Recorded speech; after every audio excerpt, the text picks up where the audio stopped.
Okay. So we are back live. The Private Label University here, Karen and Neil. And we've had some technical difficulties over the last couple of minutes here with the sound. So before we begin, because we have so much that we want to share with you, before we begin, I just want to get a confirmation that you guys can all hear us. And again, we apologize for the sound issues. You gotta love Facebook, right? So we're trying a new mic. We have all these different gadgets here. So we're trying a new mic, and hopefully this mic works. So, hey Ashley, hey! Just want to make sure you guys can hear us. So Ashley, can you hear us talking? Because we were having a little bit of difficulty earlier with the sound. So yes, oh my God, thank you, thank you. So yes, thumbs up if you can hear us. Okay, changed mics. It's kind of odd, right? All these gadgets that we have. I have all these gadgets and for mics and headsets, and some are happy working with an iPhone or a camera or a computer. They all have, you can't use the same thing, I guess, for everything. Anyway, we are excited that you guys are here. And hey Vanda, hey! We're excited you're here because we have a lot we want to share with you. We're going to kind of just dive in. Hey Joshua, how you doing? Sorry about earlier. I know the sound is crazy, so I'm glad you guys can hear us now. So Neil, what are we talking about today? Well, today we're going to talk about duties and taxes and how to save money, especially in 2017 for people that are looking to launch products. So this is really, really important because if you're on listening and you have products and you're private labeling products and you're importing them, bringing them into the country from China, whether it's going directly to China and working with manufacturers or through Alibaba, as you know, when you import products, you have to pay taxes and duties. So we want to talk a little bit about that because there's so many changes that go on often in this area, and if you're not up to date with this, it can cost you a lot of money. Mm-hmm. And like Neil and I have been doing this for years, 35 years and counting, right? And counting. On his side and counting. I'm still the young one in the game here. But it's really, really important to understand kind of what's going on. And if you're not well versed in this area, then you definitely want to kind of check out blogs and log into the website. What is the customs website? Mm-hmm. And cbp.gov. You can actually just go into tariffs, duties, and under the customs website, the U.S. Customs website. But I guess the most thing is that a lot of people don't explain what you should know. And it always becomes very exhausting, very frustrating, very hurtful when we find out that so many people are giving misinformation or just saying, oh, bring in anything, it doesn't matter, when you really have to be concerned. And that's why we created the Private Label University. I mean, we have 35 plus years of experience importing products, private labeling products for some of the biggest chain stores in the world. And that's why we created the Private Label University, so that we can help guide you and give you that support. I mean, we use a 60-plus-year-old system that Neil's father created over 60 years ago when he started in the importing business. And so that's a lot of what we share with you. So if you're not already members of our private group, you're going to want to head over there after this and join our private group, Private Label University for Amazon and eBay sellers. You definitely want to go in there. There's a wealth of information and videos there, as well as on our Private Label University YouTube channel.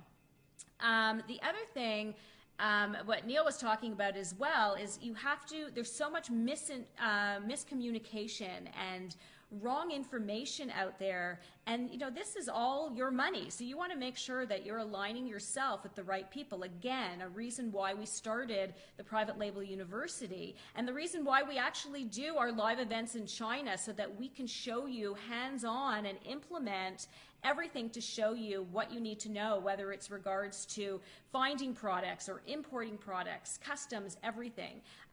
Again, if you want more information, not going to be talking about it on this Facebook Live, but if you want more information about our upcoming trip to China, where we literally walk you through everything, we do an intensive training and then take you in the fair and implement everything. It's a great way to network and meet people and build relationships with suppliers, and you get access to 60,000 vendors, imagine, suppliers at your fingertip. So, you know, we have a 100% success rate with that, people finding products, private labeling them. You know, you don't have to worry about the back and forth months and months on Alibaba and waiting for samples. Everything is done in that time of our trip in 1 week. Imagine 1 week, you find suppliers, you find products, and you launch a business in 1 week, not worrying about Alibaba and their high prices. Believe it or not, high prices on Alibaba, 60% higher than if you went directly to China. Anyway, Richard, yes, we will post the link to the Facebook page. Perfect. And glad you're enjoying it. Thanks, Richard. Hey, Jacob, welcome. So let's jump into what we are all here for, about, you know, how to avoid paying these high duties and taxes on products. So the key is, especially when you're starting in the physical product industry or business and launching products and looking at products, you really want to know all the details of your product, what the commodity is based as. Again, reaching out to your customs broker. If you're working with just a logistics company who has customs brokers, making sure that you actually have that conversation. You want to initiate that conversation in the beginning so you know what you're getting into. Right. It's very easy to say, hey, we're going to find products, we're going to bring them in the country, but that it's very important to know that there are rules and regulations that in North America and other countries they put in place to regulate those products. And of course, they're all related to different duties and taxes. And if you're not doing it properly or don't have the correct information, then you're going to have fines, you're going to have penalties, you're going to have seizures, everything that you don't want to encounter. And the key is making sure that you align yourself with teachers and people who are getting involved with your company to make sure that you have the correct information. Mm-hmm. And again, doing this for so many years, again, over 35 years, working with not just in the retail end of it from mass merchandisers and retailers and chain stores, but also other manufacturers have reached out to me over the course of 30 years saying, listen, we're looking at these different products. What do we do? How do we classify them? And there basically is fundamentally something you have to follow to make sure that you're doing it properly. And a lot of people get scared. They hear the word, oh, customs and customs officers. Yes, they are officers. They're officers to make sure. And they're a little scary. And they can be a little scary. The ones I've known, some of them I've worked with for over 15, 20 years and worked up a great relationship where I know if I have an issue, if I have a problem, I can call their offices either in Washington or New York or at the different ports and get the correct information. And we're in Colorado. So even in Colorado, I've aligned myself with some of the U.S.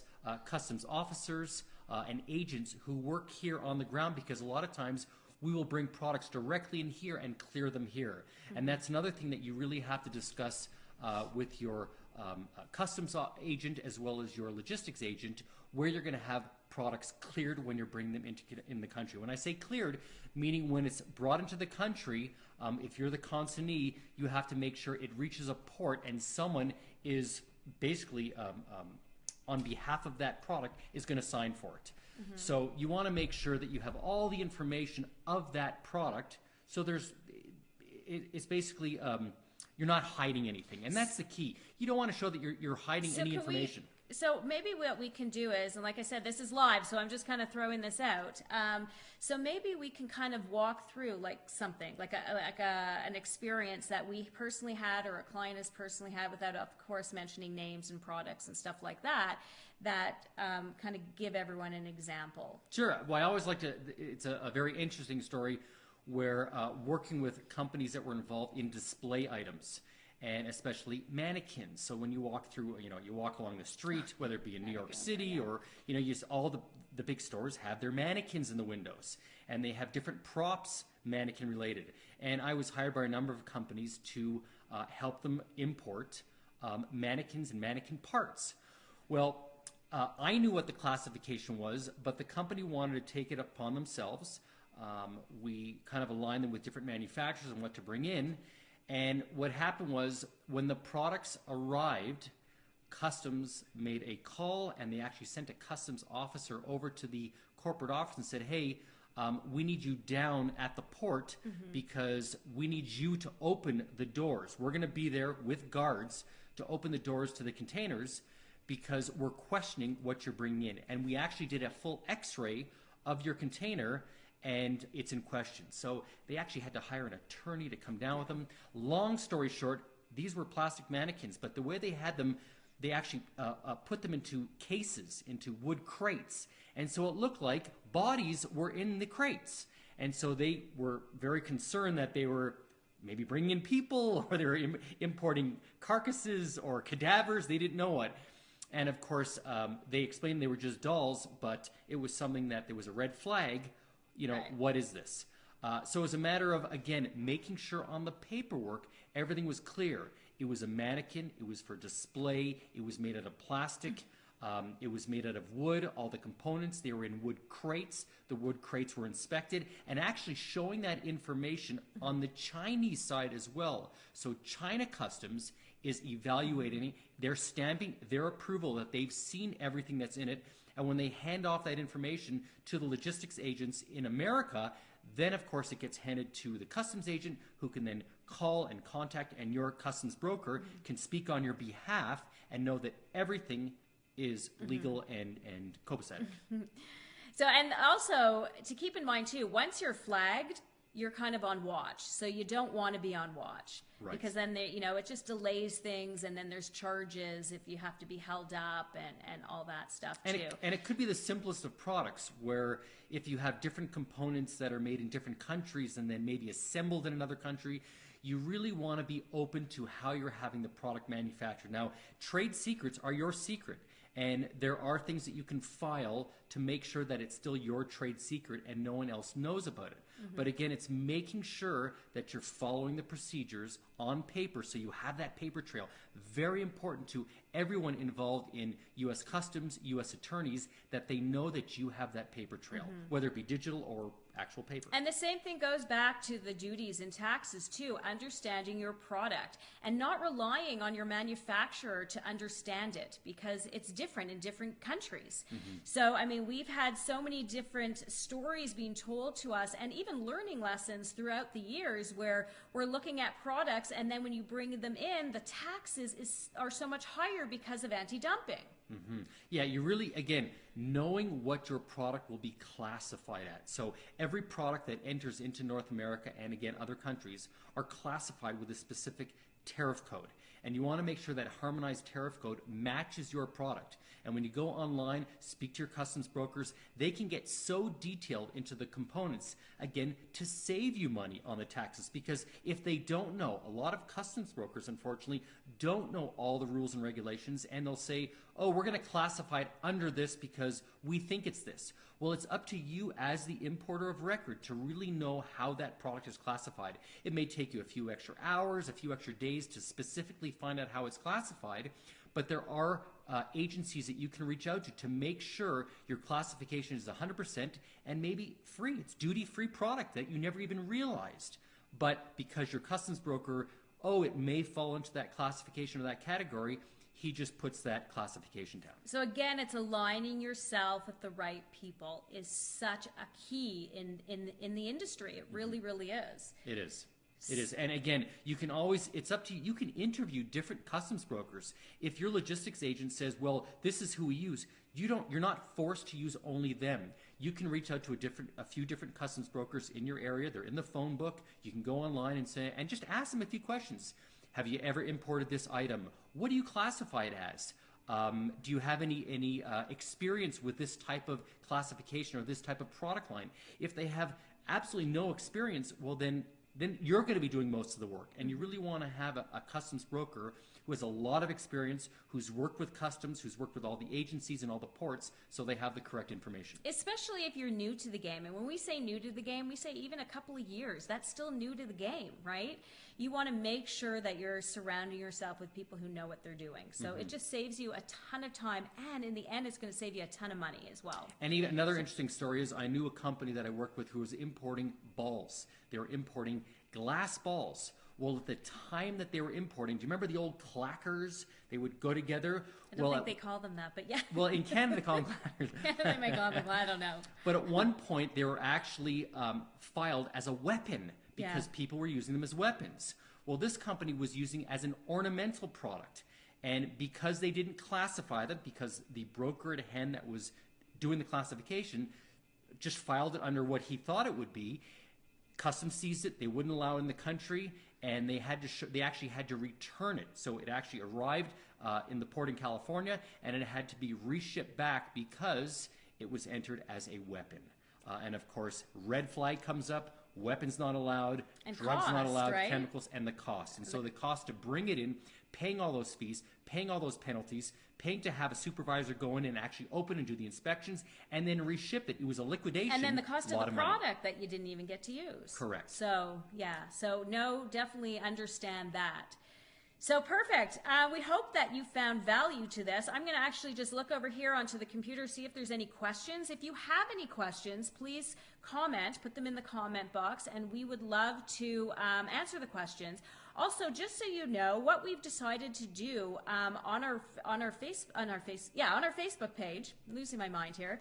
Any questions that you have, if you want to post a question, we're going to create a video around your questions to personally answer it for you. So if you do have any questions with regards to anything, with regards to private labeling or business, you can post them over there, and we will personally create a video for you that we will display on our Facebook page to answer that question. And if anyone remembers what that toy was called, not clackers. Knockers or something. Knockers, I don't know. They go back and forth. I remember them as a kid. You're dating yourself now. So You're dating yourself. I remember so when the Slinky was here. invented. So yeah, there's again rules, regulations, very important to stay up to date. I don't know how to get into comments here, but so if any comments, you can post them here. Oh, here we are. And if any comments come up later or have any questions, then please let us know. And thank you for joining us today. We hope to see you over on our private group, Private Label University, for Amazon and eBay sellers. And any information that you want as far as, we have tons of free boot camps that we offer over on our website at privatelabeluniversity.com. You can check us out there. And again, just make sure that you do your research and that you reach out to your mentors or your, whether they're your customs broker or your freight forwarder, and as well as your manufacturers that you're working with, to get all the information and make sure that you double check to make sure that information is correct so that you're not paying more taxes. And another word of advice, never joke around when you're talking to U.S. Customs. They take it very seriously. Even if you're in a meeting and you're talking to them, no winking to them or giving them the, hey, no problem. Always, you want to be very honest, be very professional, because they take their job very seriously. Absolutely. So we will see you next week, next Thursday. And I know we're a little earlier than we normally are today. It's just we're headed out to Germany to a big fair there. So just to let you know, we will see you next week, and we look forward to it. Any questions that you have, feel free to reach out to us. We'll see you later. Enjoy your day.